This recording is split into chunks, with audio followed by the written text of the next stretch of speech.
केला भारताचे पूर्व पंतप्रधान भारतरत्न श्रद्धेय अटल बिहारी वाजपेयी जी यांचा जन्मजयंती दिवस संपूर्ण देशामध्ये सुशासन दिन म्हणून साजरा करायचा आहे, करणार आहोत। तर त्यानिमित्तानं 22 तारखेला संध्याकाळी 4 वाजता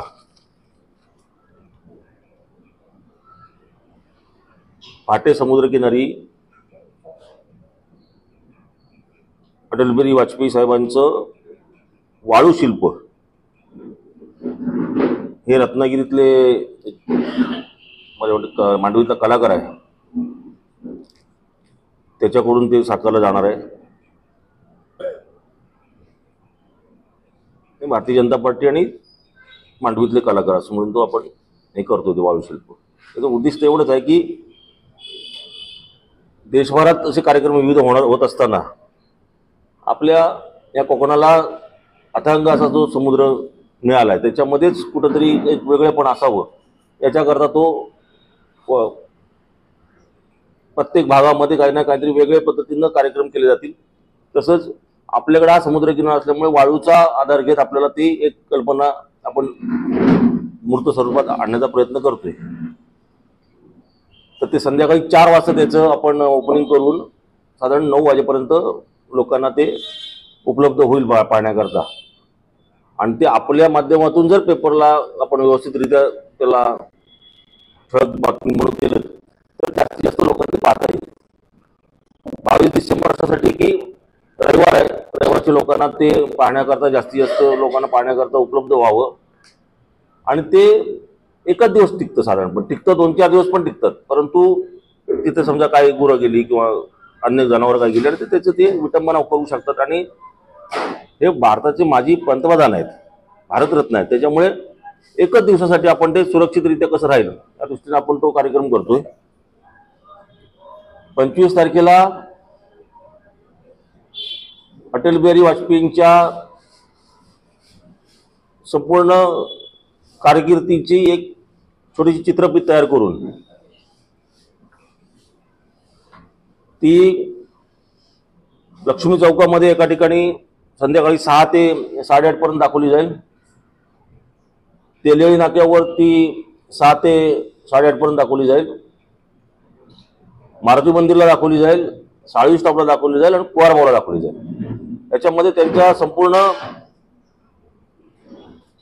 जे त्यांचे व्यासंगी सगळे गुण आहेत त्याच्यामध्ये, ते कवी होते किंवा त्यांची भाषणं, त्यांनी पंतप्रधान म्हणून घेतलेले निर्णय, या सगळ्यांचं त्याच्यामध्ये एक छोटंसं क्लिपमध्ये ते 15-15 मिनिटाचं येईल।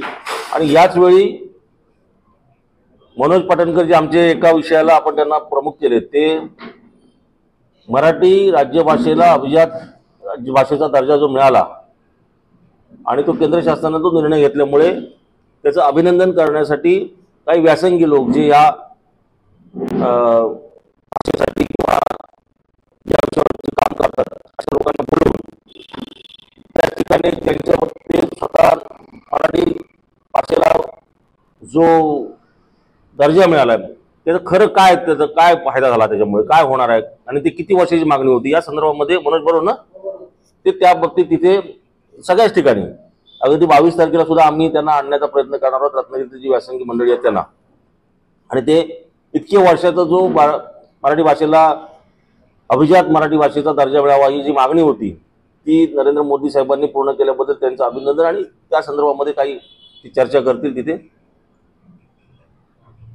दुसरा विषय असा आहे की या निमित्तानं आम्ही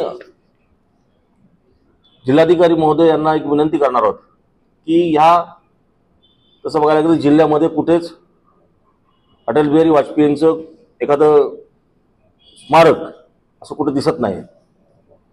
आता ते स्मारक म्हणजे तो पुतळाच असावा का असं आम्ही या बाबतीत अजून काही विचार केलेला नाही, परंतु त्यांचे जे काय वेगवेगळी रूपं आहेत त्याच्यामध्ये ते असलेले विरोधी पक्षात असलेले असतानाची त्यांचं संपूर्ण देशाबद्दलची परदेशात जाऊन केलेली भाषणं असतील किंवा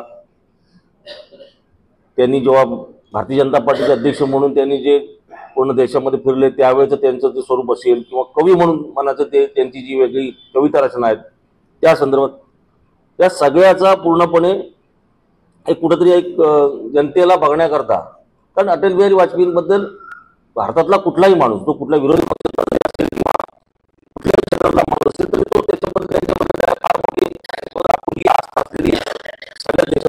त्यामुळे रत्नागिरी जिल्ह्यामध्ये असं कुठंतरी एक असं स्मारक असावं, त्या स्मारकामध्ये अशा पद्धतीनं वेगवेगळ्या काही गोष्टी करता येतील का, त्या दृष्टीनं एखादी जागा जिल्हाधिकारी महोदयांनी उपलब्ध करून द्यावी.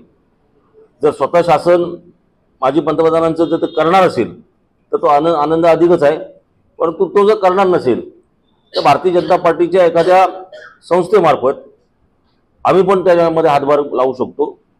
परंतु त्याकरता आम्हाला एकदा कलेक्टर साहेबांनी सांगितलं की आम्ही जागा देऊ शकतो, तर आम्ही ती मागणी करतो त्यांच्याकडे. या निमित्तानंच ती जागा उपलब्ध झाल्यानंतर कशा पद्धतीनं असावं यासाठी अनेक लोकांचे त्याच्यामध्ये चर्चा केली जाईल, त्यांची सूचना घेतल्या जातील. आणि एक चांगलं की जे रत्नागिरीत आल्यानंतर जे जसं पर्यटक येतात त्या पर्यटकांना एक असं स्मारक दिसेल की जे पूर्ण देशात फिरताना हे अतिशय वेगळं असं स्मारक आहे, अशा पद्धतीनं ते तयार व्हावं अशी आमची या शताब्दी महोत्सवाच्या त्यांच्या जी जन्मजयंती आहे त्याची त्या निमित्तानं हे पूर्ण या वर्षभरात पूर्ण व्हावं अशी आमची एक मागणी राहणार आहे. जनसंघापासून ते आजपर्यंत किंबहुना वाजपेयी साहेबांच्या काळात जे लोक सक्रिय होते परंतु आज त्यांच्या वयोमानानुसार आज सक्रिय नसतील, अशा गेल्या वेळी आम्ही काही 50 जणांचा सत्कार या ठिकाणी गेल्या 25 डिसेंबरला केला होता. तसाच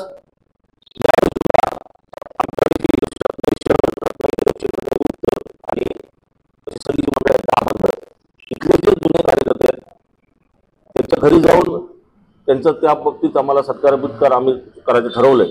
आणि त्याचं नियोजन साधारणपणे 24, 25, 26 तारखेला पूर्ण जिल्ह्यामध्ये त्याचं केलं जाईल.